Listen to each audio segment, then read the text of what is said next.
Welcome again to North Shore. It's really good to have all of you here. Good to see you in this room. I want to say hi to everybody who may be joining us online as well. Glad that you are with us.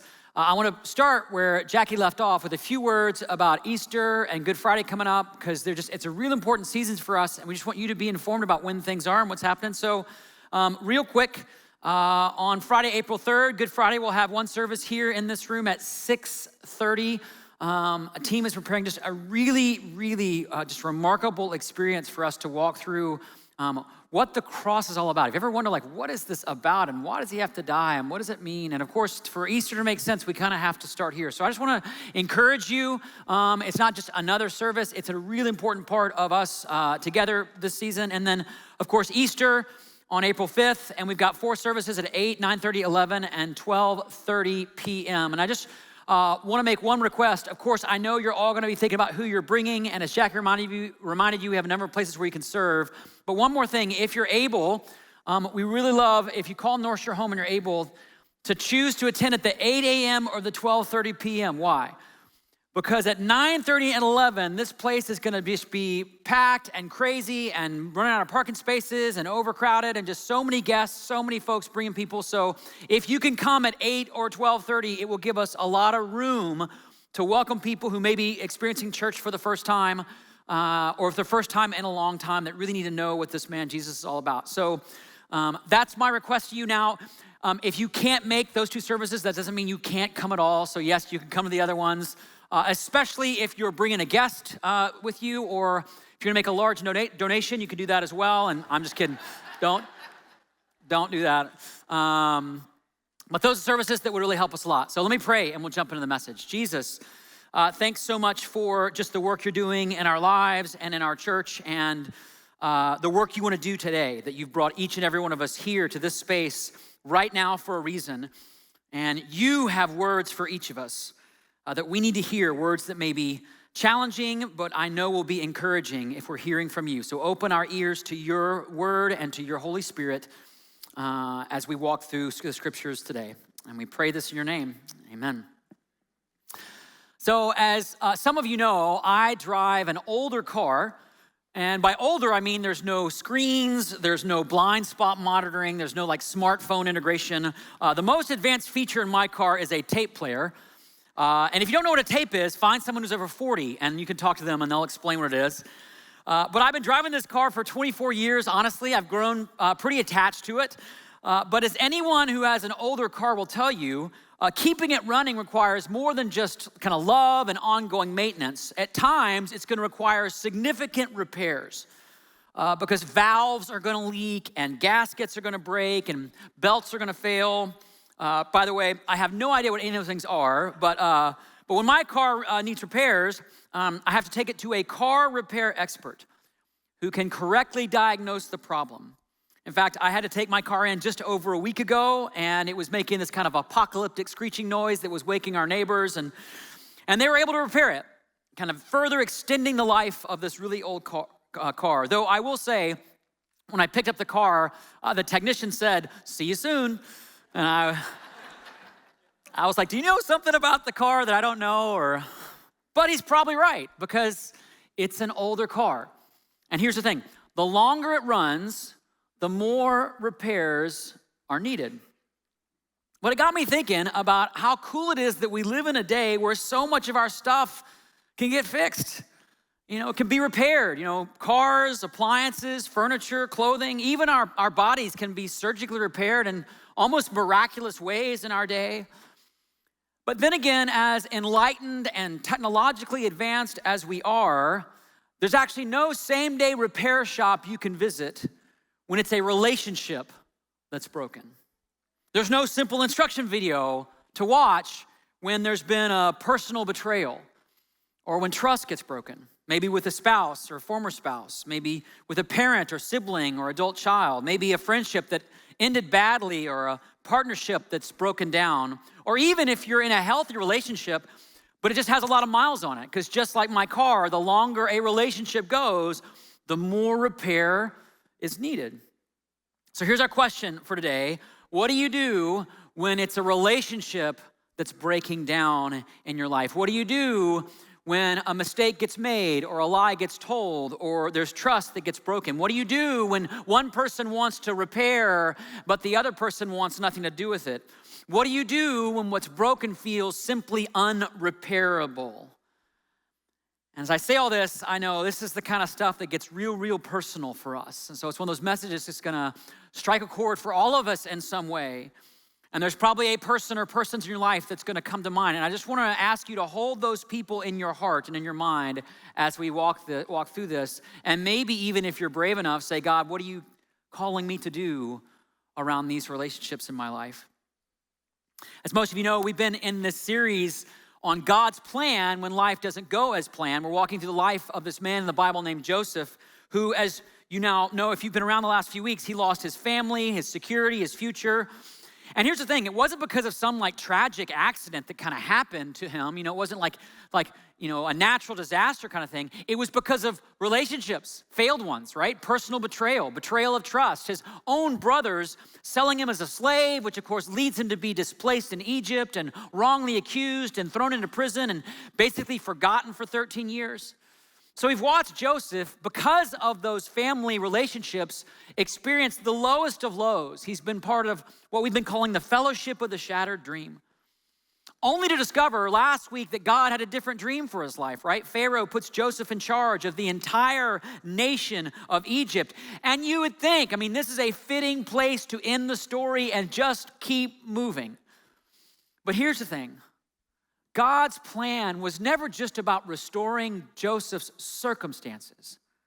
It was always about restoring those relationships. How do I know? Because when Joseph was back on top, he's the man, he's the number 2 in Egypt, and all the world in this season of famine comes to Egypt to buy grain from Joseph. Guess who shows up, right? It's where we pick up our story. We're gonna be in Genesis 42. If you have a Bible or Bible app, we're gonna have it on the screen as well. And this is also, we're gonna be in page 5 on those series booklets if you wanna pull that out, if you have one of these as well. And there's still time to sign up for our daily devotional video series. You can just text the phrase "for good" to 97000, and we'll let you know about that. I think I have a slide for that. There it is, 9700. Just text this word, and you'll be able to receive a daily video just to walk you through the part of the story. But here, after we've been seeing Joseph in Egypt, walking through those up and down seasons of his life, we're now gonna be reintroduced to the family that kind of helped get him there. So here we go. This is Genesis 42, starting in verse 1. We're told when Jacob, that's Joseph's dad, learned that there was grain in Egypt, he said to his sons, "Why do you just keep looking at each other?" By the way, can't tell you how many times I've said that to my kids when they're not listening to me. Like, why are you just staring at each other? Like, do you not hear me talking to you? Still happening in this family. He continued, "I've heard there's grain in Egypt, so go down there and buy some for us so that we may live and not die." And then we're told, then 10 of Joseph's brothers went down to buy grain from Egypt. But Jacob did not send Benjamin, Joseph's brother, with the others because he was afraid that harm might come to him. So Israel's sons were among those who went to buy grain, for there was famine in the land of Canaan also. Does anyone else feel the tension still at work in this family? Like, things are still tense. There's still these hard questions. And I'm not sure. Maybe Jacob's still holding that grudge or anger at the rest of his sons because of what happened to Joseph in this mysterious story that maybe he doesn't believe. Or maybe his sons aren't listening because they're still mad because their dad still hasn't learned his lesson. Because when Joseph went away, he thought he was dead, he picked out a new favorite son, Benjamin. And if you want to know why he picked out Benjamin, there's a real clear reason for this. You can look at your family tree in your booklet, or we'll throw it up on the screen. Benjamin is the son of Rachel. Remember, Rachel was Jacob's first love, like his favorite wife. And so when Joseph's gone, Benjamin's next in line, right? So regardless of kind of what else is happening, this is clearly a family where we're seeing kind of a not flourishing kind of vibe in this family, because relationships can't flourish when repairs haven't been made. And so we're seeing a family where repair hasn't been made. And so we're told that just 10, because Joseph's gone and Benjamin's gonna stay back, just 10 of these brothers are gonna go down to Egypt and they're gonna plead with whoever's in charge. They're gonna plead in desperation for food, for grain. And this is where they're gonna meet their brother for the first time in 13 years. Now I'm gonna read you the next part of the story, but just so you know, I've made one little change to this text. I want you to see if you can spot it. Verse 6, now Joseph was the governor of the land, the person who sold grain to all its people. So when Joseph's brothers arrived, they bowed down to him with their faces to the ground. As soon as Joseph saw his brothers, he recognized them, and they all embraced and made up and lived happily ever after. Anybody spot what's not quite right about this story? If you don't know, it's this little section right there, okay? Now, of course, this is what happens in the movies. This is what we're told to believe or assume is gonna happen if you're doing things right or if things are going okay. In fact, this is what people who stand on stages like this and speak words and kind of in my shoes, pastors and preachers will often kind of portray forgiveness or reconciliation as this kind of simple thing. That's not that hard, not that complicated. God tells you to do it. So if you're a really good Christian, you should just be able to do this. Just make up, be happy, forgive, forget, move on. Like, what's the big challenge? Of course, what you know and what I know is that real life is not that simple or straightforward, is it? Real relationship pain is not that simple or straightforward. And thankfully, the Bible doesn't pretend, these aren't the Bible's words, that it is. In fact, the longest section of Jacob's story in the Bible, or Joseph's story in the Bible, is a back and forth process. It's this upcoming chapters between Joseph and his brothers that covers multiple chapters of the Bible. It took months or years to actually walk through. We're only gonna cover a few sections today, but it's the most extensive part of his story. It's what I would call the long road to repair. Because, by the way, repair, if it's really gonna happen, not smoothing over, not avoiding, not moving on, repair is a long, complicated, difficult, back and forth, messy, painful, confusing process.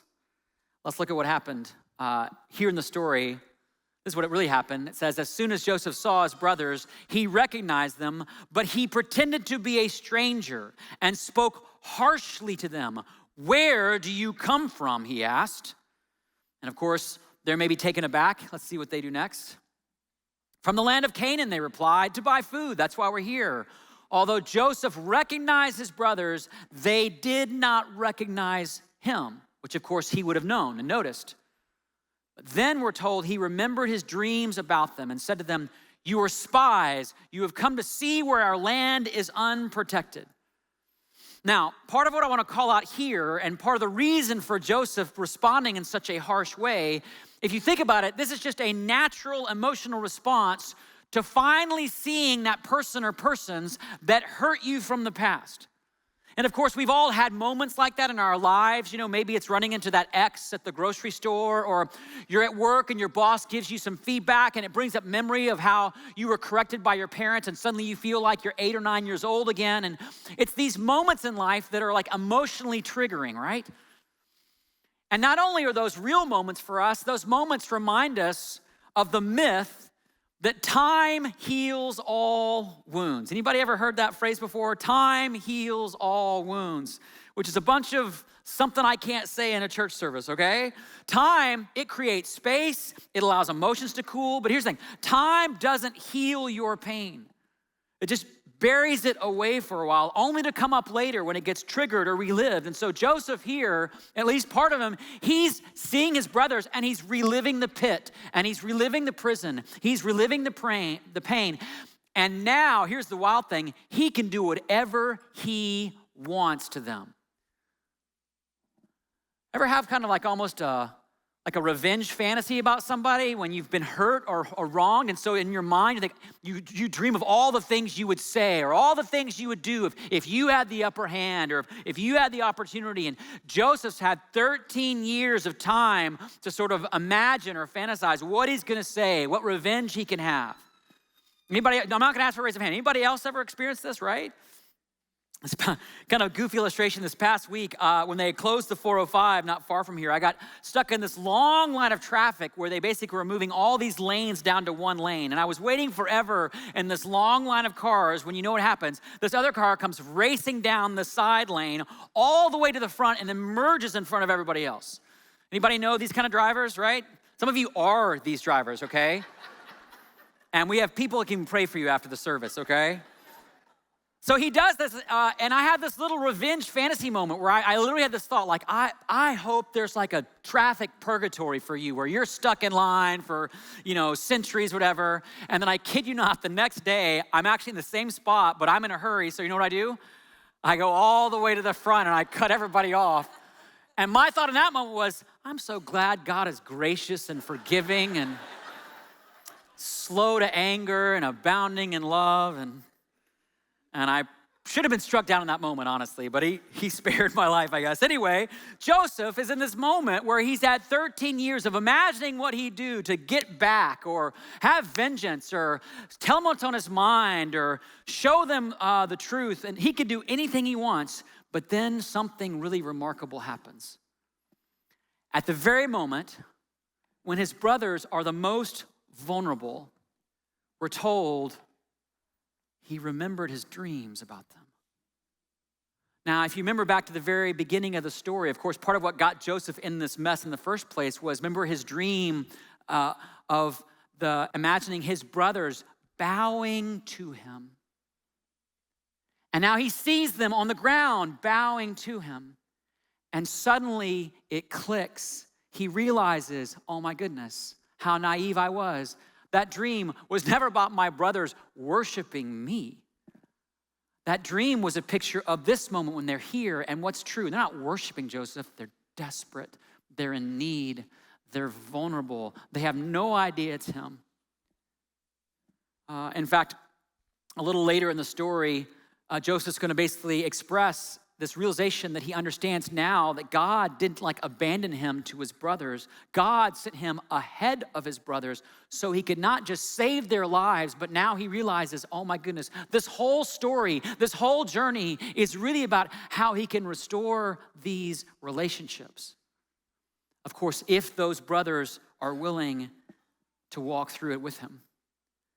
Because as you know, reconciliation is kind of a two-way thing. Forgiveness is a one-way street. We're called to do that whether or not someone wants repair or not, but reconciliation and repair, that's a two-way thing. And so for the next few chapters of the story, Joseph is gonna put his brothers through a series of tests, if you will. They're gonna find out, why are they really here? What's in their hearts? Have they changed?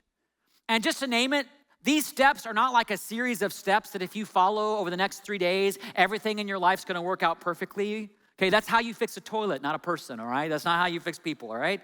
These tests, if you will, the way I like to think about them, they're more like doors that you can knock on and maybe crack open and see if someone's willing to walk through that door with you. And of course, sometimes people don't walk through the doors, do they? Because God doesn't promise repair is gonna happen. It isn't always possible. Forgiveness is always possible, yes. Personal growth, always possible, yes. But repair can only happen if both sides are willing to walk through these doors. So keep that in mind. And then one more thing to keep in mind, just as you think about this personally, Joseph doesn't put himself in harm's way to walk through this process, and nor should you. Walking through these doors presumes you're not in an unsafe situation. And if you are, my plea to you is to seek out help, get help, reach out, let us know how we can help you. Joseph is in a position of safety as he walks through this story.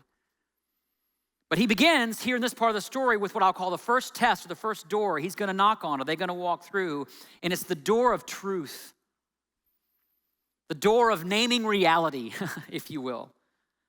Because before any kind of healing or repair can happen, truth must be spoken. It's part of why Joseph conceals his identity and accuses his brothers of being spies, because he wants to find out, are they going to tell the truth? So he says, you're spies. You've come to see where our land is unprotected. He goes on, or they go on, no, my lord, they answered. Your servants have come to buy food. True. We are the sons of one man. True. Your servants are honest men. Of course, they are right now, but Joseph knows, well, you weren't at one point. You came up with a whole story about what happened to me. No, he said to them, you have come to see where our land is unprotected. And they keep going. But they replied, your servants were 12 brothers, the sons of one man who lives in the land of Canaan. The youngest is now with our father, and one is no more. All true, all true, all true. So, if you are honest men, let one of your brothers stay here in prison while the rest of you go and take grain back for your starving households.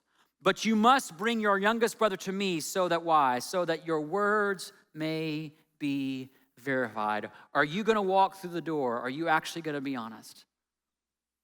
It's the door of truth. And Joseph is staging this whole scene. If you know the story, it's kind of a wild story of kind of all these things that they do and planting silver in their bags and how they're going to respond and planting a cup in Benjamin's bag. And all of that goes back to finding out if you are honest men. Because if you're not, none of this, it's just going to be words. It's going to be going through the motions. There's not going to be repair. And this is where repair begins in our lives as well. Not with excuses, not with explanations, not with being defensive. And by the way, I'm an expert in all of those things in my life. But with naming reality, with saying exactly what you did. I lied, or I went around your back, or I did what you asked me not to do. By the way, I've had to admit all those things too in my relationships. But see, it's the walking through the door of truth is what kickstarts the repair process. And yet, it's the door I think we tend to bypass the most, right? And on both sides. Maybe you got hurt. Maybe someone did something that hurt you or crossed a boundary or left you feeling negative in some way, but you've not been honest about it. You're kind of pretending everything's okay. You're going through the motions. You don't want to be vulnerable about it. You need to walk through the door of truth. Or maybe you did something to hurt someone and they don't know about it. I don't want to say anything because I want to keep it where it's hidden so that we don't have to work through the hard stuff. And either way, avoiding the door of truth, and no matter how much you smooth over, how much time passes, relationships cannot be healed, they cannot flourish until the truth gets named. And I'll just admit, I've learned this the hard way, all right? And time again in the story, the brothers tell the truth. They show themselves to be honest men. And of course, at some point, Joseph's gonna have to reveal his truth as well, right? Like he's kind of holding something back, and so we can't finish the story until he comes clean as well. But before he can do that, there's another door to walk through. It's the next one here. It's the door of remorse. So truth has been told, and truth has been named. But there's a funny thing that happens sometimes when we say things, even if they're true, and that's we create this emotional distance where we say, hey, that's what happened, but I want to move on. I want to get past it. I don't want to feel any displeasure, discomfort. And so remorse is not just saying, hey, I'm sorry I did that, let's move on. Remorse is feeling genuine sadness, a genuine regret for something you did, and it's having empathy for the pain and hurt that it's caused. In fact, after Joseph demands that one of their brothers be imprisoned while the other guys bring back Benjamin, listen what the brothers say to one another. Verse 21, they say, surely we are being punished because of our brother. We saw how distressed he was when he pleaded with us for his life, but we would not listen. And that's why this distress has come on us. In other words, we see the hurt that we caused, and we now feel and own the guilt and regret, which is so different than just saying, hey, I'm sorry. Sorry. Can we move on? When my kids do something that they know they shouldn't do, lots of times they'll say, sorry, Dad, like really quick, not because they really are understanding how I'm feeling or how it hurt my feelings. They just don't want to get in trouble, right? They want this interaction to be over so they can move back to what they're doing. In a way, that version of sorry is mostly about alleviating their own discomfort far more than it is expressing remorse. But thankfully, we've all grown out of that behavior, haven't we? Right? We don't ever do that, or maybe not so much, right? In fact, I do the same thing all the time in much more like strategic and manipulative ways. Hey, I'm sorry about that, but I really want to do is move on. and smooth over. I don't want to feel the discomfort, because here's the reality, friends. Remorse is uncomfortable. Remorse requires accepting that I did something to hurt someone I care about and I can't undo it. That's why the brothers refer to it as distress. They use a Hebrew word that is a real serious word. It's almost the opposite of the word for salvation. It's almost like the prison of this feeling of guilt or regret, this distress, because it's deeply distressing to actually name how you've hurt somebody else. But for repair to happen, the brothers need to experience a version of that distress, not in a self-loathing kind of way, but in a, hey, I see you. I see you, and I see what I've done, and I would do anything to be able to take it away. And Joseph's brothers, they walk through that door, the door of remorse, which leads to another door they got to walk through, and that's the door of taking responsibility, because as much as it's important to express a feeling of remorse, the next question is, well, what are you going to do about it, right? I mean, have you ever been in a moment where someone apologizes and it's wonderful, and the next question is, and is anything going to be different, right? Look what happens next in the story. Reuben, the oldest, the guy who was actually, he tried to stop this back in the day. Reuben replied, "Didn't I tell you not to sin against the boy, but you wouldn't listen? Now we must give an accounting for his blood." But they did not realize Joseph could understand them, since he was using an interpreter, and he turned away from them and he began to weep. Why? Why is he moved emotionally? Why is he responding this way with them? Because they are beginning to take responsibility for what they did. Now we must give an accounting. In other words, now we got to do something. Like, it's not going to be words. It's not just feelings. We're not going to just now we got to take responsibility. And for the next 2 chapters, again, we don't have time to read every verse. They do everything Joseph asks, as well as they're able, through all these tests and tricks that he kind of sets for them. They leave Simeon, their brother, in prison. They return home. They convince their father finally to let them bring Benjamin back. And even after Joseph framed them by putting the silver that they used to purchase the grain back in their bags, they take responsibility for it. They bring it back. They say, hey, we don't know how we got this, but we got to bring it back. We got to own up. Because a huge part of repair is just being accountable for what is now needed from you. See, we can't go back and undo what we did, but we can begin to take responsibility for what is now needed from us going forward. Do you see the difference? God's not asking us to wallow in misery about what I did and feel helpless. I can't do anything. He's asking us, no, now I can take responsibility and make changes going forward. For example, it's not getting home late every day when that's now what's needed from you, right? It's taking time to listen more when that's now what's needed from you. It's getting help with that bad habit when that's now what's needed from you. In fact, it's these actions and taking responsibility that kind of demonstrates that those feelings of remorse that we have are real. And here, Joseph knows this moment's real. That's why he begins to weep. In fact, at almost every stage, if you know the story, he has to kind of get out of the room, and he's weeping because he's realizing they're walking through the door. They're walking through the door. I can't believe it. I never thought it was possible. They're walking through the door. Even after Joseph has this silver cup placed in Benjamin's bag, and the brothers know nothing about it, and they basically say, if it's on us, if it's one of us, you can just basically take that person's life, and they find it in Benjamin's bag, and they take responsibility for it. Look at what Judah, one of the brothers, says about that when they find that cup. He says, what can we say to my Lord? What can we say? How can we prove our innocence?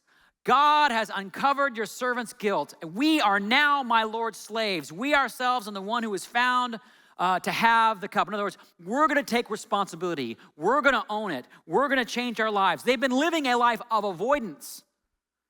I mean, the whole plan around Joseph was a plan of avoidance. And now they're taking responsibility, and Joseph is so deeply moved, he's weeping. But here's what he does. It's kind of interesting. Joseph says, no. I don't want all you guys. You leave Benjamin behind. You guys can go home. You leave Benjamin, your father's favorite, behind, and he will stay as a slave in Egypt. Why? It's the last test here, really. Joseph is now sentencing Benjamin to the same fate that his brothers sentenced him to years ago, isn't he? Let's take our father's favorite and displace him in Egypt as a slave for the rest of his life. He puts Benjamin in the same situation that Judah came up with. It's Judah's idea. Let's just put Benjamin through to see, what are you gonna do now? Will they go home? Wow, we got away. I guess we can lose one more favorite son. We don't like Benjamin anyway. Let's get back home. Or is something else gonna happen? And what's so remarkable, Judah, the guy who had the plot in the first place, speaks up. Look at what he says now. This is so cool. So now Judah says, if the boy is not with us when I go back to your servant, my father, and if my father, whose life is closely bound up with this boy's life, sees that the boy Benjamin isn't there, he will die. Your servants will bring the gray head of our father down to the grave in sorrow. Your servant, that's Judah speaking, me, guaranteed the boy's safety to my father. I said, if I do not bring him back to you, I will bear the blame before you, my father, all my life. Now then, Joseph, please let your servant Judah remain here as my Lord's slave in place of the boy, and let the boy return with his brothers. Do you see what's happening? The same guy who said, let's get rid of Joseph and, who cares about our father, is now saying, take me instead so we can save our father. Do you see the total reversal?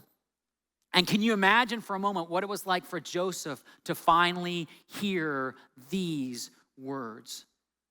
And Judah's not saying this to manipulate Joseph or kind of get his way. He has no idea it's him. See, what this moment reveals is that Judah now understands the biggest repair that's needed actually isn't out there or in them. The biggest repair that's needed is in here.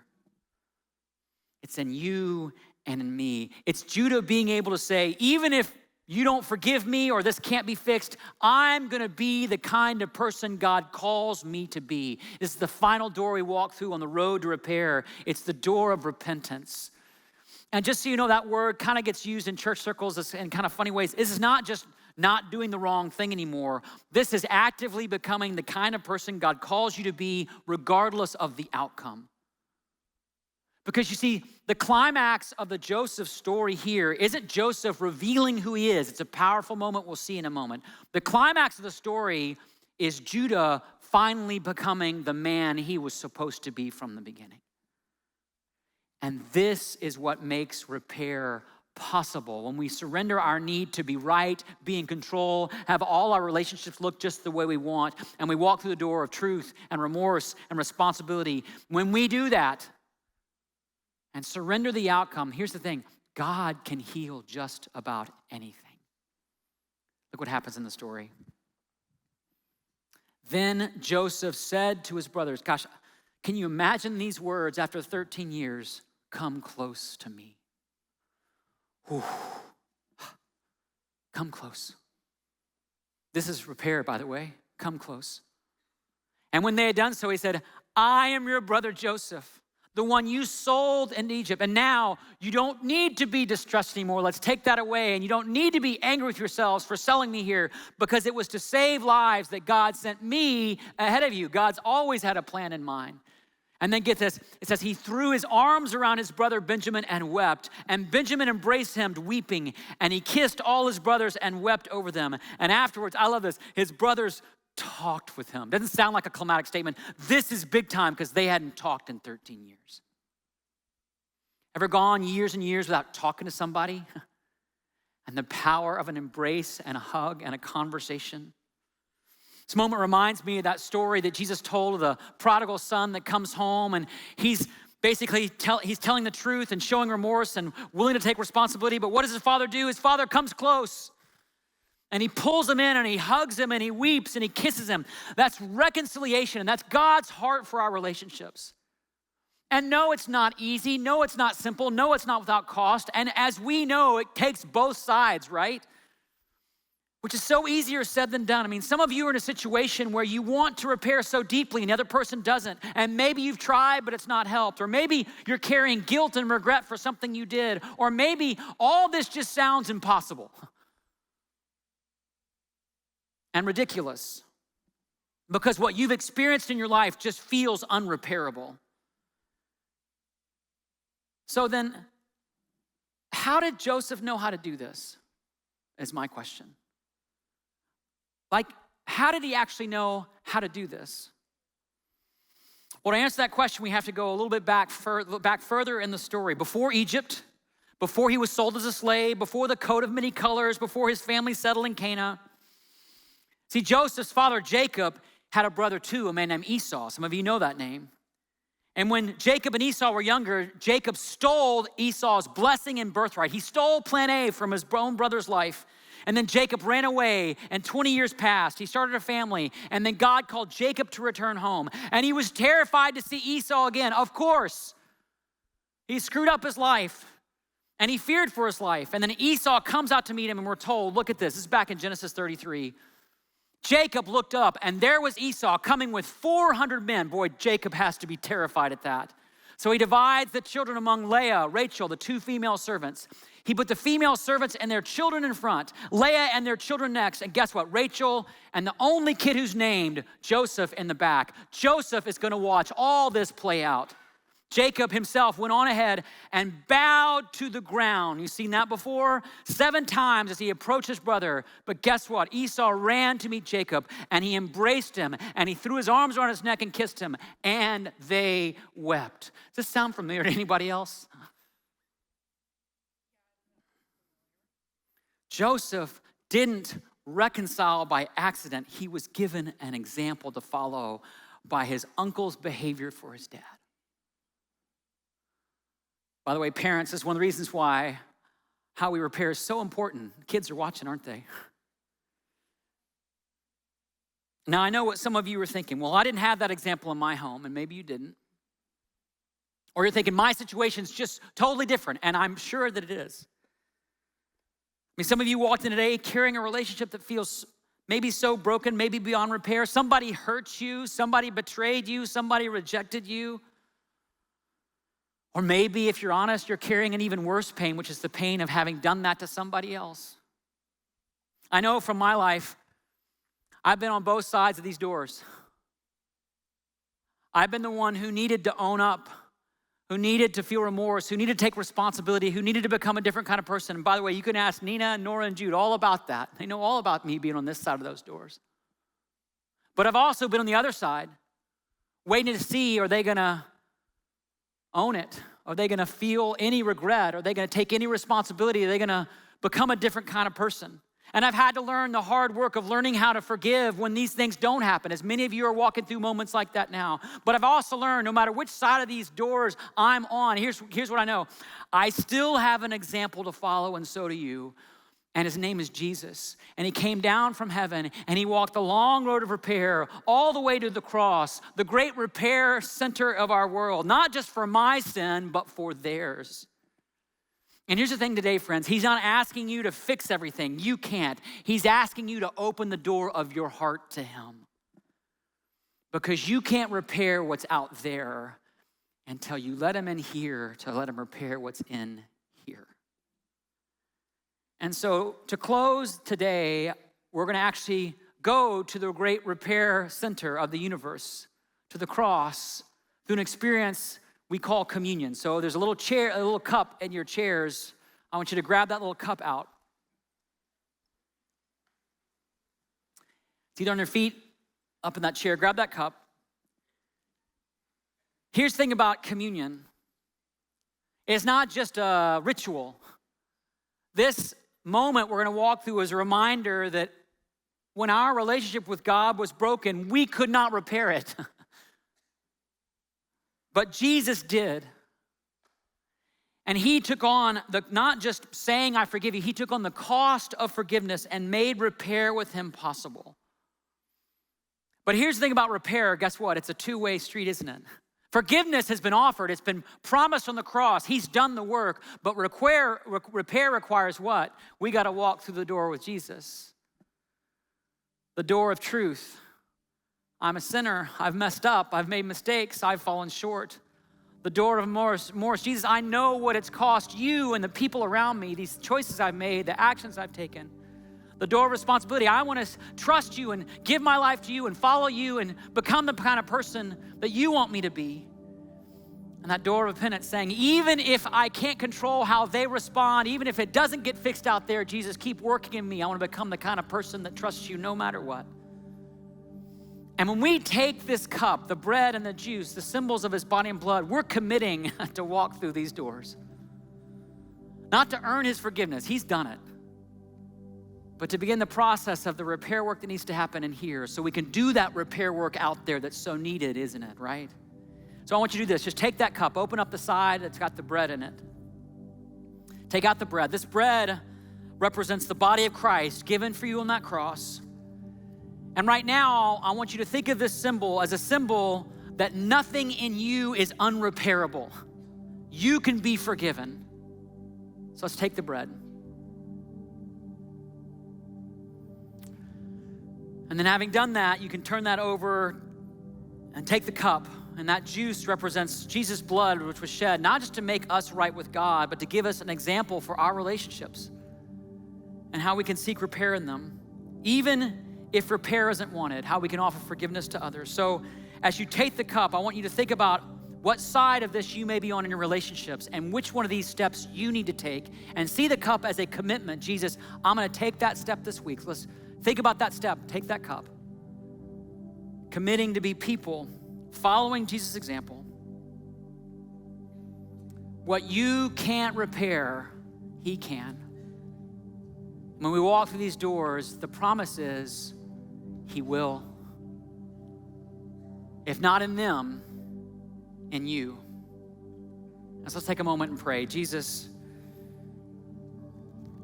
thank you for coming into this world.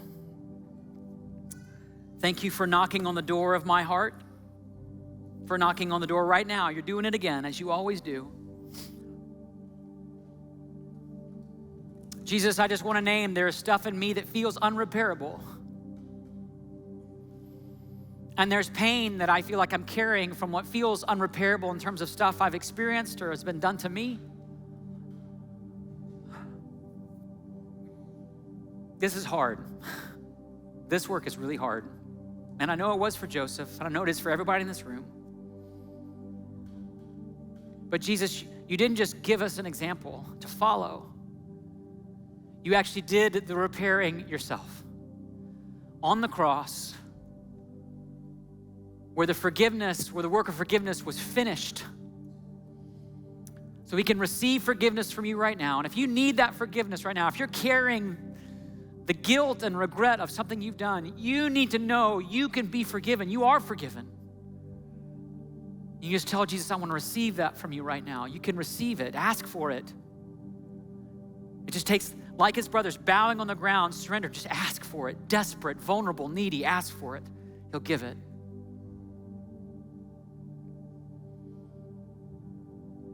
But we also know, Jesus, we're going to walk out of this room into our lives where things are messy and relationships are messy and it's complicated. What do I say? What do I do? What do they say? What should they do?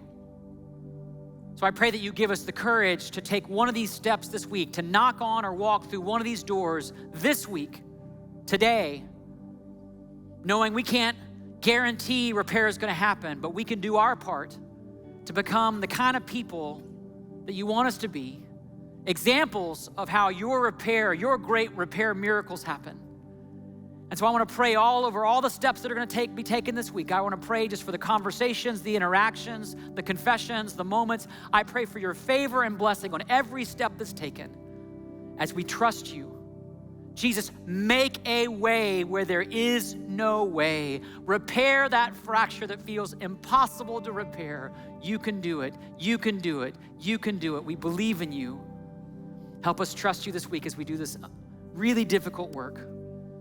And thank you for doing the really difficult work in us. And we pray this in your name. And everybody said, amen.